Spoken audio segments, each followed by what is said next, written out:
Hi all, எல்லோரும் எப்படி இருக்கீங்க? இன்றைக்கி vlogல நான் எங்கள் வீட்டில் எப்படி வரலட்சுமி நோம்பு கும்பிட்டேன் அப்படின்னு தான் பார்க்க போகிறோம். நான் எப்போவுமே அம்மன் அழைப்பு வந்து வெள்ளிக்கிழமை ஏர்லி மார்னிங் பிரம்ம முகூர்த்தத்தில் தாங்க பண்ணுவேன். சில பேர் வந்து வியாழக்கிழமையே அம்மன் அழைப்பு வந்து முடிச்சிருவாங்க, வீட்டுக்குள்ளே குறைச்சிட்டு வெள்ளிக்கிழமை வந்து பூஜை பண்ணுவாங்க. ஆனால் நான் வந்துட்டு வெள்ளிக்கிழமை மார்னிங் தான் எனக்கு அது பழக்கம். நான் ஆரம்பிச்சதுலேருந்து அப்படி தான் பண்ணிகிட்ருக்கேன்.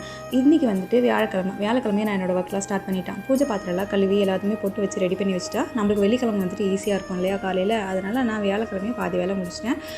ரொம்ப முக்கியமான விஷயம் மாவேலை வந்துச்சு தான் நம்ம வந்து கலசம் வைக்க போகிறோம். அதனால் மாவேலை எடுத்துகிட்டு வந்து பறிச்சிட்டு வந்து வச்சுக்கிட்டேன். கலசத்துக்கு தேங்காய் ரெடி பண்ணி வச்சுக்கிட்டேன். என்னென்ன வேலைலாம் என்னால் வியாழக்கிழமையே பண்ண முடியுமோ எல்லாத்தையும் நான் பண்ணி வச்சுட்டேன். இப்போ நான் அலங்காரம் பண்ணிட்டு இருக்க அம்மன் வந்துட்டு கலசம் கிடையாது. இது வந்து சும்மா பார்வைக்காக, நம்மளோட ஆசைக்காக அம்மனுக்கு புடவை கட்டி அலங்காரம் பண்ணுவோம் இல்லையா, அதுக்காக நான் பண்ணிகிட்டு இருக்கேன், கை காலெலாம் வச்சு.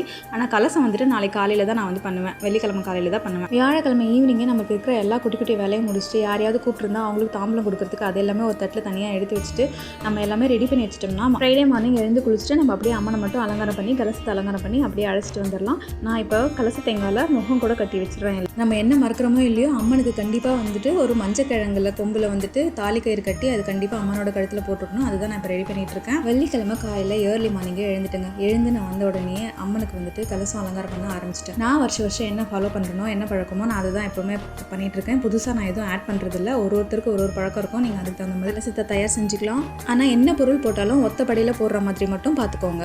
அவ்வளோதான், என்னோட கலசம் தயாராகிடுச்சு. இப்போ வந்து ஞாபகமாக மாவேலை மறந்துடாதீங்க. மாவேலை வச்சு தான் நம்ம அதுக்கு மேலே வந்து கலச தேங்காவை வைக்கணும். மாவேலை கண்டிப்பாக வைக்கணும். மாவேலை இல்லாதவங்க, கிடைக்காதவங்க வெத்தலையாவது வச்சுக்கோங்க. ஒரு 5 வெத்தலை, 5 7 9 அந்த மாதிரி ஒத்தையில் வர மாதிரி. அவ்வளோதான், என்னோட அம்மன் ஜம்முன்னு தயாராகிட்டாங்க. இவங்களுக்கு பூ மட்டும் போட்டுட்டு அப்படியே வெளியே எடுத்துகிட்டு போய் அவங்களுக்கு தீப ஆராதனை எல்லாம் காட்டி வீட்டுக்குள்ளே அழைச்சிட்டு வர போகிறேன். நான் 5:15 அம்மனை வந்து வீட்டுக்கு அழைச்சிட்டு வந்துட்டேங்க. அன்றைக்கி மார்னிங்கே நான் எழுந்து எல்லா வேலையும் செய்கிற சத்தம்லாம் கேட்டு பாப்பா வந்து எழுந்து வந்துட்டா. காலையில் தூங்கி எழுந்து வந்துட்டா. நான் எழுப்புறதே இல்லை. ஆனால் அவள் கை குழந்தையாக இருக்கும்போதே ஒவ்வொரு வருஷமும் இந்த மாதிரி காலையில் நான் அம்மனை அழைக்கும் போது கரெக்டாக அவளே தூக்கத்தை எழுந்து வந்துடுறா. அம்மனை உள்ள அழைக்கும் போது கண்டிப்பாக அம்மனுக்கு ஏதாவது நைவேத்தியம் பண்ணி வைங்க. நான் பால் பாயசம் பண்ணி வச்சிருக்கேன். அதுக்கப்புறம் 108 போற்றி சொல்லி தீபார்த்தனை காட்டிட்டு சாமி கும்பிட்டுட்டு அன்றைக்கி எல்லாம் முடிச்சு பசங்களை ஸ்கூலுக்கு அனுப்பிச்சு விட்டு ஈவினிங் மறுபடியும் ரெடியாகி வந்துட்டு அம்மனுக்கு வந்து தேங்காய் உடைச்சி அப்போது 108 போற்றி சொல்லி பூஜை பண்ணி முடிச்சாச்சு. அம்மனுக்கு பிடிச்சமான எல்லா பிரசாத வகைகளும் பண்ணி வச்சாச்சு. அதுக்கப்புறம் நான் இங்கே கொஞ்சம் தெருவில் ஒரு 4-5 பேர் கூப்பிட்டுருந்தேன். அவங்களும் வந்து சாமியை பார்த்துட்டு போனாங்க. இன்றைக்கி நம்ம வீட்டுக்கு வர சுமங்கலி பெண்களுக்கு நம்மளால் என்ன முடியுமோ அதை தாம்பலமாக அவங்களுக்கு கண்டிப்பாக கொடுக்கணும். ஏதாச்சும் வருஷம் எங்கள் வீட்டில் நான் இப்படி தாங்க வரலட்சுமி நோம்பு கும்பிடுவேன். வீடியோ பிடிச்சிருந்தா லைக் பண்ணுங்கள், ஷேர் பண்ணுங்கள். பாய்.